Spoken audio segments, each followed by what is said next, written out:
मेरा नाम रूबिका लियाकत है और न्यूज़ 18 इंडिया की इस खास पेशकश में आप सभी का बहुत बहुत स्वागत है। हम आपके लिए लेकर आए हैं उसी 500 वर्षों के अंतराल की कहानी जहां सनातन सभ्यता अपनी पहचान खोजती है। एक राष्ट्र अपने घावों को समझता है और समय ये प्रमाण देता है कि जो संघर्ष पीढ़ियों तक चलता रहा उसकी परिणति केवल ईंट और पत्थर से नहीं बल्कि मन के भीतर उठती उस गूंज से तय होती है जो कभी थमती नहीं।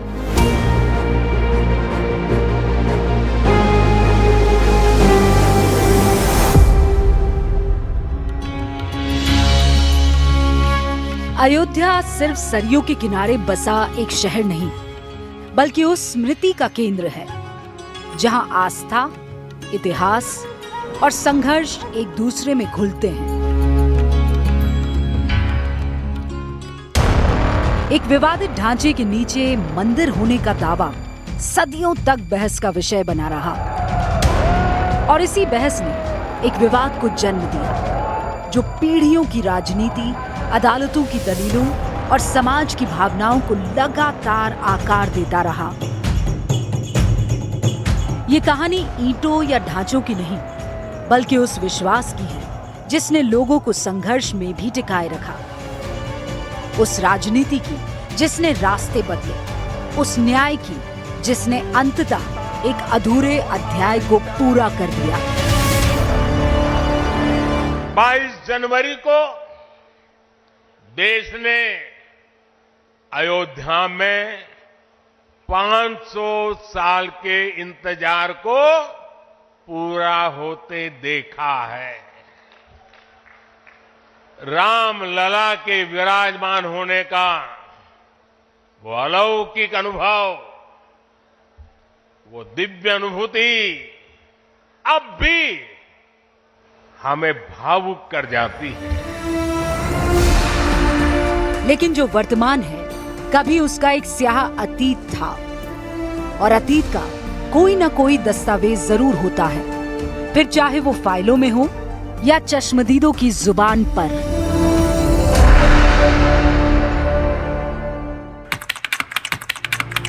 दिसंबर 1992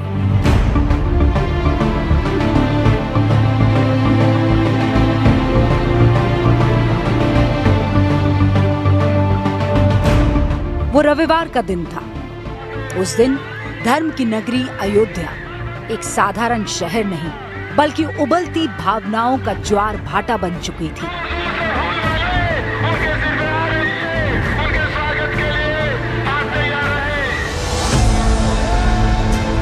लाखों कार सेवक मंदिर आंदोलन की पुकार पर वहां पहुंचे थे और प्रशासन की ताकत भीड़ की लहर के सामने कमजोर पड़ती चली गई। दोपहर तक सुरक्षा घेरा टूट गया और वही विवादित ढांचे के 3 गुंबद जिन पर दशकों से दावा और प्रतिदावा चलता रहा, अचानक ढहते इतिहास की तरह जमीन पर बिखर गए।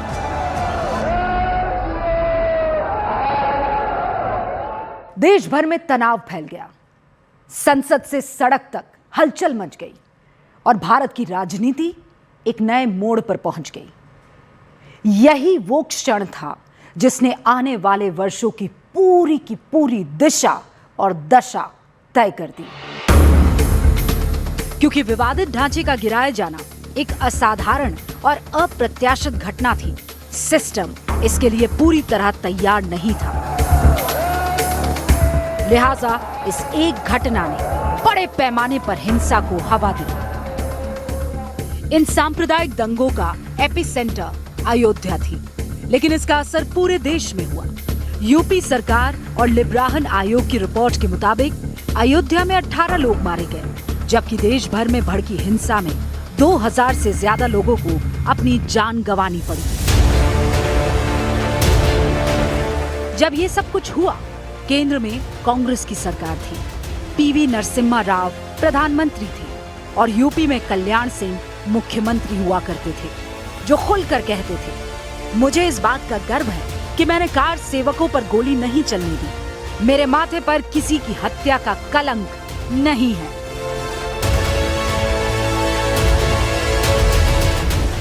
यही फैसला उनके राजनीतिक जीवन की सबसे भारी कीमत बन गया। विवादित ढांचा गिरने के कुछ ही घंटों बाद केंद्र सरकार ने उन्हें पद से हटा दिया और यूपी में राष्ट्रपति शासन लागू कर दिया गया। दिल्ली में बैठे पीवी नरसिम्हा राव पर भी सवाल उठे कि आखिर खुफिया चेतावनियों के बावजूद केंद्र ने वक्त रहते कड़ा कदम क्यों नहीं उठाया। लिब्राहन आयोग ने बाद में लिखा कि प्रशासनिक ढील, राजनीतिक दबाव और अविश्वास ने मिलकर हालात को बेकाबू कर दिया। कल्याण सिंह इसे प्रभु श्री राम के लिए राजनीतिक कुर्बानी के रूप में मानते थे, लेकिन इसी बीच कानून अपना काम कर रहा था। उन नेताओं के खिलाफ एफआईआर दर्ज की गई जिन्होंने आंदोलन के चेहरों को गढ़ा था। लाल कृष्ण आडवाणी, मुरली मनोहर जोशी, उमा भारती, साध्वी रितंबरा, गिरिराज किशोर, विष्णु हरि डालमिया, वीएचपी के तत्कालीन महासचिव अशोक सिंघल और बजरंग दल के विनय कटियार के खिलाफ एफआईआर दर्ज की गई। कल्याण सिंह जी ने भी बहुत बड़ा काम किया है, क्योंकि ये संघर्ष वगैरह जो ना पूरा जितने भी थे वो उनके पीरियड में हुआ है। उन्होंने भी बहुत ही पॉजिटिव रोल प्ले किया है and we should be thankful to him also, क्योंकि ये तो 1, 2, 3 लोगों का नहीं है, बहुत सारे लोगों ने इसके लिए काम किया है। सो हम लोगों को सबको जो ना उनको धन्यवाद देना चाहिए। 6 दिसंबर 1992 की घटना से पहले 25 सितंबर 1990 को लाल कृष्ण आडवाणी सोमनाथ से अयोध्या तक रथ यात्रा निकाल चुके थे, जिसने इस आंदोलन को जन चेतना के केंद्र में ला दिया था।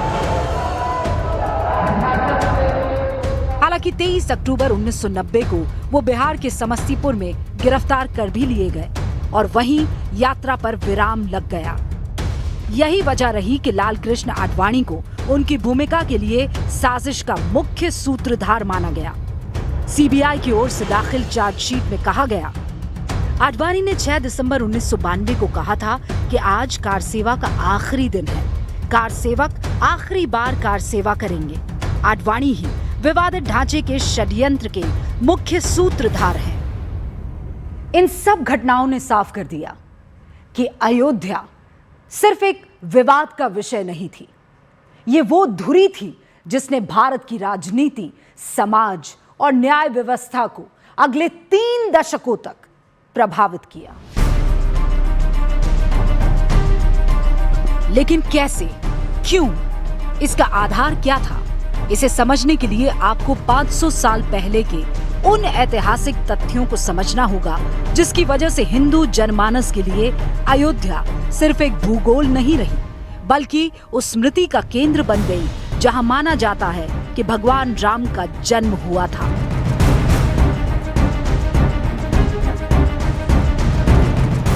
(1528) का वो वर्ष भारतीय इतिहास की उन परतों में दर्ज है जो आज भी बहस, शोध और विवाद का हिस्सा बनी हुई हैं।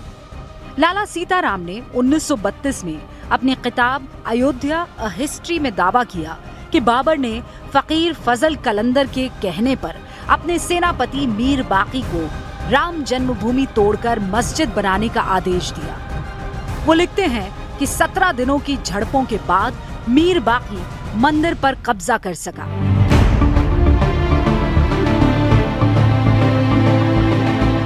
मुगल काल में बने विवादित ढांचे ने इस आस्था को चुनौती दी और यहीं से संघर्ष की लंबी शुरुआत हुई। सदियों तक ये दावा चलता रहा कि मंदिर को गिराकर विवादित ढांचा बनाया गया और इसी ऐतिहासिक पीड़ा ने आंदोलन को पीढ़ियों तक जीवित रखा।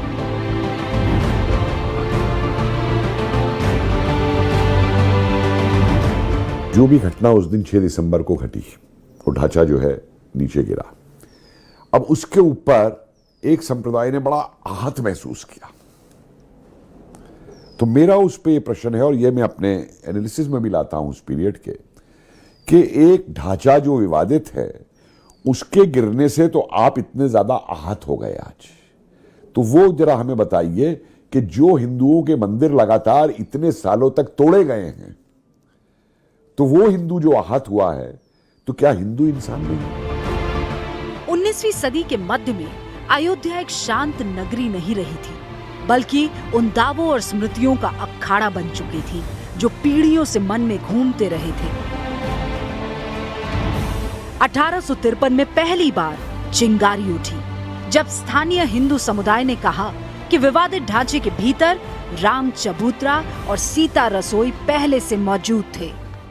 ये दावा सिर्फ आस्था का नहीं, बल्कि पहचान के संघर्ष का शुरुआती रूप था, जिसने नए भविष्य की संभावनाओं को आकार देने की शुरुआत कर दी थी। 1859 में ब्रिटिश प्रशासन ने हालात को काबू करने के लिए उस स्थल को 2 हिस्सों में बांट दिया। मस्जिद के भीतर नमाज और बाहर चबूतरे पर पूजा।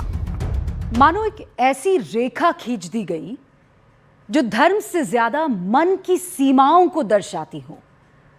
यह विभाजन सांत्वना नहीं, बल्कि एक अस्थायी समझौता था जो एक तूफान की भूमिका तैयार कर रहा था, और वो तूफान दिखने ही वाला था। दिसंबर 1949 में माहौल फिर बदल गया जब आधी रात को रामलला की मूर्तियों के प्राकट्य का दावा किया गया, लेकिन फैजाबाद के डीएम ने मस्जिद में ताला लगवा दिया और हिंदुओं को बाहर चबूतरे पर पूजा की इजाजत दी। यह वही क्षण था जब कानून, आस्था और राजनीति पहली बार एक दूसरे से टकराए। 1986 में फैजाबाद जिला जज ने मस्जिद के ताले खोलने का आदेश दिया और राजीव गांधी सरकार ने इसे तुरंत लागू करवाया। इस फैसले ने अयोध्या को सिर्फ धार्मिक मुद्दा नहीं रहने दिया, बल्कि राष्ट्रीय राजनीति के केंद्र में ला खड़ा किया। इसी के बाद मुस्लिम नेताओं ने बाबरी मस्जिद एक्शन कमेटी बनाई ताकि अपनी तरफ से संगठित लड़ाई लड़ी जा सके।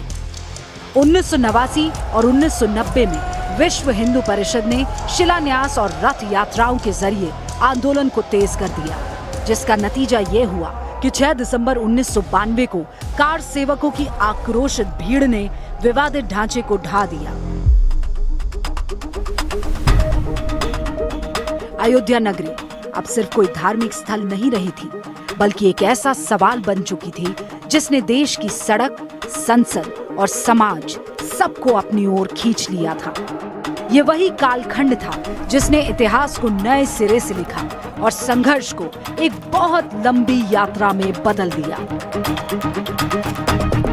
समय का कांटा लगातार घूमता रहा, तारीखें बदलती रही, अदालत में सुनवाई होती रही, लेकिन हिंदू जनमानस के लिए इंतजार की लकीर लगातार लंबी होती जा रही थी। क्योंकि फैसला इंसाफ की चौखट पर था। अदालतों के भीतर तारीखों का दबाव था और बाहर करोड़ों लोगों के मन में जमा धैर्य की तपती हुई रेखा। हर सुनवाई में उम्मीद और अनिश्चितता साथ चलती थी, जैसे कोई लंबा आत्मिक सफर अपनी मंजिल खोज रहा हो। और फिर वो दिन आया जब देश की सर्वोच्च अदालत ने इतिहास के सबसे संवेदनशील विवाद पर अंतिम शब्द कहा। 9 नवंबर 2019, वो सुबह जिसने भारत की आधुनिक न्यायिक यात्रा में एक निर्णायक मोड़ दर्ज किया। सुप्रीम कोर्ट की संविधान पीठ ने सर्वसम्मति से विवादित 2.77 एकड़ भूमि हिंदू पक्ष को सौंप दी और मुस्लिम पक्ष को अयोध्या में 5 एकड़ भूमि देने का आदेश दिया। यह फैसला सिर्फ एक कानूनी निष्कर्ष भर नहीं था, बल्कि उन 5 सदियों की प्रतीक्षा का वो क्षण था जहां संघर्ष, आस्था और संविधान की भाषा एक ही जगह पर आकर स्थिर हो गई। और फिर समय जैसे एक शांत मोड़ पर आकर टिक गया। 5 अगस्त 2020 की दोपहर अयोध्या ने वो दृश्य देखा जिसे पीढ़ियों ने सिर्फ मन में ही रचा था। प्रधानमंत्री नरेंद्र मोदी ने भूमि पूजन किया और उसी क्षण एक नया अध्याय खुल गया। मानो इतिहास ने अपनी टूटी कड़ियों को फिर से जोड़ लिया हो। देश भर में फैली असहमति राजनीति और संघर्ष की पुरानी धुंध के बीच एक प्रतीकात्मक शुरुआत हुई, जिसने सदियों की पीड़ा को एक नए विश्वास में बदल दिया। और ये मंदिर करोड़ों करोड़ लोगों की सामूहिक संकल्प शक्ति का भी प्रतीक बनेगा। 22 जनवरी 2024 को जब रामलला के विग्रह की प्राण प्रतिष्ठा हुई तो अयोध्या नगरी सिर्फ एक शहर नहीं रहा, वो एक पूरी सभ्यता की स्मृति, संघर्ष और आकांक्षा का जीवंत प्रमाण बन गई। जैसे किसी लंबे सफर की अंतिम सांस में एक नया जीवन जन्म ले रहा हो। ये महोत्सव है विश्वास को विद्यमान से जोड़ने का, नर को नारायण से जोड़ने का, लोक को आस्था से जोड़ने का, वर्तमान को अतीत से जोड़ने का और स्व को संस्कार से जोड़ने का। 25 नवंबर 2025 की सुबह अयोध्या एक बार फिर इतिहास की दहलीज पर खड़ी थी। राम मंदिर के मुख्य शिखर पर ध्वजारोहण केवल एक औपचारिक अनुष्ठान नहीं था, ये उस यात्रा का अंतिम स्पर्श था जो 500 वर्षों की पीड़ा, संघर्ष, राजनीति और प्रतीक्षा से होकर गुजर रही थी। प्राइम मिनिस्टर नरेंद्र मोदी जी नहीं होते, मेरे ख्याल में ये सारी चीज़ें जो ना ये इतना बढ़िया अच्छी तरीके से निपटाना बहुत मुश्किल होता। तो the honourable prime minister has played a very important, very positive role, जिसके लिए हम लोगों को सबको जो ना उनसे जो ना धन्यवाद देना चाहिए, क्योंकि ये इतना बड़ा काम हुआ है पिछले 500 सालों से, जिसके लिए देश और दुनिया तरस रहे, वो काम उन्होंने बिल्कुल बहुत ही कम सालों में पूरा किया। मंदिर के शिखर पर लहराता ध्वज किसी एक समुदाय की जीत का प्रतीक नहीं, बल्कि उस भरोसे का चिन्ह था जिसने समय की हर परीक्षा को पार किया। अयोध्या की हवा में उस दिन एक अनकहा संतोष घुला था, जैसे सदियों का बोझ हल्का हुआ और एक सभ्यता ने आखिरकार अपनी स्मृति, अपने विश्वास और अपने अधिकार को उस ऊंचाइयों पर स्थापित कर दिया हो जहां से उसे फिर कभी कोई गिरा नहीं सकता। 6 दिसंबर 1992 की उथल पुथल से लेकर 22 जनवरी 2024 के शांत क्षण तक ये यात्रा केवल एक विवाद का रास्ता नहीं, बल्कि समय के लंबे गलियारों से गुजरती हुई एक सामाजिक और ऐतिहासिक प्रक्रिया थी। जन भावना अवध के अंदर आप चले जाइए, जबान पे उनके रामचरितमानस है। आप नॉर्मल बात करेंगे ना उनसे तो चौपाई से आपको उदाहरण दे देंगे उसका पूरा लेकर के। और आप ये देखिए कि रामचरितमानस का जो प्रयोग है, बाबा रामचंद्र ने जो है अवध के अंदर 1920 के किसान आंदोलन के अंदर वह तब से लेकर और 44 तक रामायण की चौपाई चौपाई से लामबंद किया लोगों को। तो आम जनता के अंदर इसका रोष नहीं है, आम जनता चाहती थी कि ये चीज चले। इन 3 दशकों में भावनाएं बदली, राजनीति बदली और न्यायिक व्यवस्था ने अपना मार्ग तय किया।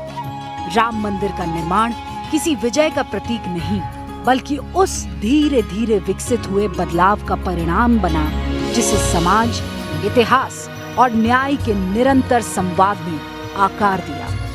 इस लंबी यात्रा ने ये भी दिखाया कि समय अंततः हर अधूरे अध्याय को उसकी दिशा देता है और सबसे जटिल रास्ते भी अपना नतीजा खुद तलाश लेते हैं।